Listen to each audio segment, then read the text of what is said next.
Hi, നമ്മുടെ നാട്ടിൽ വളരെ വ്യാപകമായി ഹെപ്പറ്റൈറ്റിസ് എ കേസുകൾ അഥവാ മഞ്ഞക്കാമില, മഞ്ഞപ്പിത്തം അതിൻ്റെ കേസുകൾ കൂടുതലായി ചെറിയ കുട്ടികൾ മുതൽ മുതിർന്ന ആളുകളിലേറെ വ്യാപകമായി കണ്ടുവരുന്നുണ്ട് കഴിഞ്ഞ 1-2 ആഴ്ചയായിട്ട്. ഇതിനെക്കുറിച്ച് ഏതാനും കാര്യങ്ങൾ നിങ്ങളുമായി ഷെയർ ചെയ്യാൻ വേണ്ടിയിട്ടാണ് വീഡിയോയിൽ വന്നത്. ഇത് ഒരു രോഗിയിൽ നിന്ന് മറ്റൊരു രോഗിയിലേക്ക് പകരുന്നത് ഫീക്കോ ഓറൽ റൂട്ട് എന്ന് പറയാം.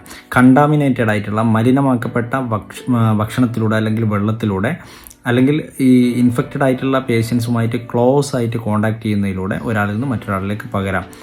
ഇതിൻ്റെ പ്രധാനപ്പെട്ട ലക്ഷണങ്ങൾ ഛർദിലുണ്ടാവുക, ഓക്കാനം വരിക, പനി, തലവേദന, ശരീരവേദന, ക്ഷീണം, വിശപ്പില്ലായ്മ, അതുപോലെ വയറിൻ്റെ അപ്പർ ഭാഗത്തു നിന്നായിട്ട് വേദന വരിക. ഇതൊക്കെയാണ് ഇതിൻ്റെ പ്രധാനപ്പെട്ട ലക്ഷണങ്ങൾ. ഇത് മിക്ക കേസുകളും സെൽഫ് ലിമിറ്റിംഗ് ആണ്. എന്നാൽ സ്വതവേ ഒരു ട്രീറ്റ്മെൻറ്റ് എടുത്തില്ലെങ്കിലും അത് മാറിക്കോളും.